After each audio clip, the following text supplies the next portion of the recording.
that one. Oh, you're fine. You're fine. Okay, we got everybody in? All set? All right. Good afternoon, everybody. We're here to announce charges in the shooting that occurred in Rogers Park in the 6800 block of North Washtenaw Avenue on Saturday.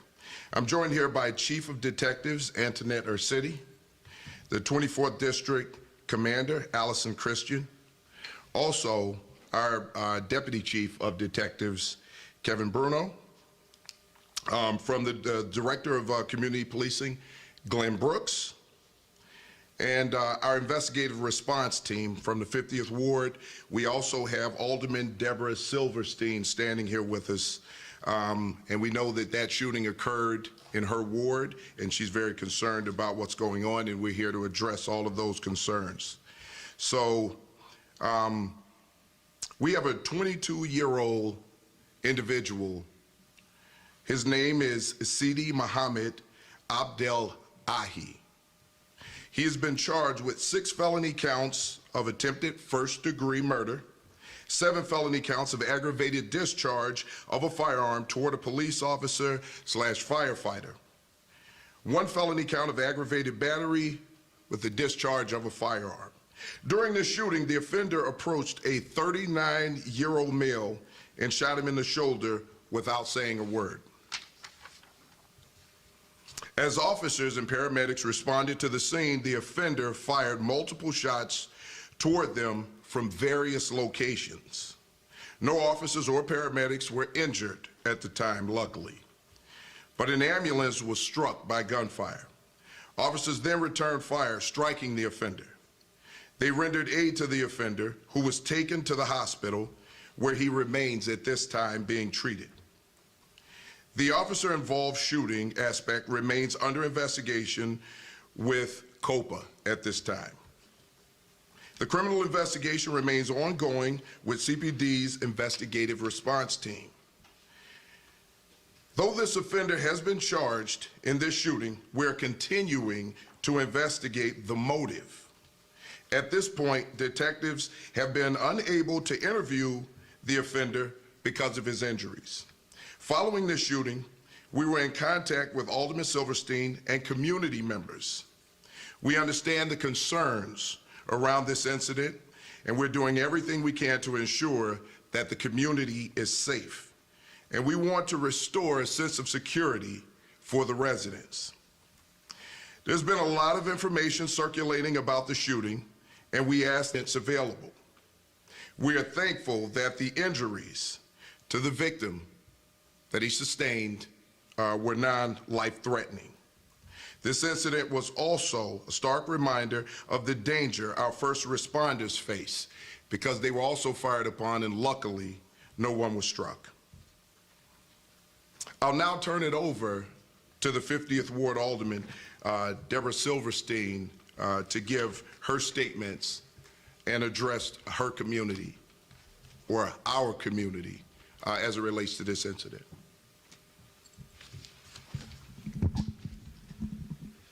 Thank you, everyone, for being here today. I am Alderman Deborah Silverstein, and I'm speaking both as an elected representative of the 50th Ward and as an Orthodox to the officers of the Chicago Police Department who brought the offender into custody. The suspect didn't just target members of my community, he also fired at responding officers and paramedics. I am thankful that none of our brave first responders were hurt, and I am grateful for the quick actions that stopped a greater tragedy from occurring. We are gathered here today because of an event that has shaken my community to its core. This past Saturday, immediately after the global Jewish community observed Simchat Torah, a holiday celebrating the joy of being Jewish, a Jewish resident of the 50th Ward was targeted with violence. He was shot while walking to synagogue in peaceful observance of the Sabbath. The victim of this senseless violence should have been able to walk safely without fear, as every person in this city should be able. These charges reflect the seriousness of this crime. However, I am concerned by the lack of hate crime charges in this case. While the motive is still under investigation, the community is rightfully troubled given the nature and timing of the attack. We are a community proud of our diversity, tolerance, and respect for all faiths. Acts of violence against anyone, especially those that appear to target religious identity, are deeply unsettling and must be prosecuted to the full extent of the law. I want to be clear, no one in our community should feel unsafe because of their faith or background. And while we respect the legal process and understand that charging decisions are complex, I, along with many of my community, urge that all aspects of this case be fully examined, including bias or hate-related motivations. Our response to this incident cannot end with these charges. We must come together as a community to support each other and to reject hatred and violence in all its forms. Our city must, and those watching, to remember that hate has no home in our city. Today, let us be reminded of our shared humanity and the strength that comes with standing together. Thank you. And with that, we'll take any questions that you may have. Trey Ward with ABC 7. Alderwoman, you released a statement today and you used the word disappointed. What are your words to the Cook County State's attorneys with the lack of hate crime charges? And why do you think, you also said there's evidence. What evidence is there? Is that something you want me to address? You're going to address it, and then I'll follow up. You know, my community is always on high alert, the Jewish community, this act of violence, a man wearing, you know, the kippah as he was walking to synagogue was shot, and this has just escalated our anxiety, and we would really, our community would like to see this as a hate crime.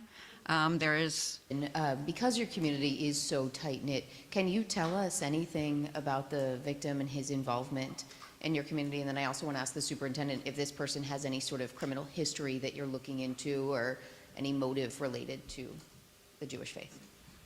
So I did visit with him actually Saturday afternoon. When he was released from the hospital, and I'm happy to say that he's doing okay. He's still having to see different doctors, but he's doing okay and his spirits are good. He actually belongs to the same synagogue that I do, and you know, I'm just really happy that he's okay. And just to follow up on a couple of things. One, charges for hate crime. Look, you know, as the Chicago Police Department, we do investigations, and our investigations is based on facts that we gather into evidence in order to present charges. Until we have those facts, we will not announce charges. It's about what we can prove at the time based on the facts. So we want to make sure that we're very deliberate about what we're doing, but we also want to be careful so that it doesn't look like, as the Chicago Police Department, we're speculating on anything. We want to make sure that everything that we do is based on fact. What I can tell you is these detectives up here and the leadership team, they did an amazing job of getting on top of this as quickly as possible and getting their charges approved that we needed approved. The individual or the offender is currently in the hospital, and because of his injuries, he's unable to be interviewed at this time. Now, we don't rule out anything at this point. As the investigation continues, we will continue to work on those things. And if we find out more information as the investigation continues, then we'll move on that. But until we have fact-based information, we're going to continue to do the work that we're doing right now to hold this individual accountable for the violent acts that he carried out on one of our citizens and our officers, firefighters, and paramedics. So I just can't say enough about the team, the work that these detectives did here and the leadership team to make sure that we brought some level of justice right now.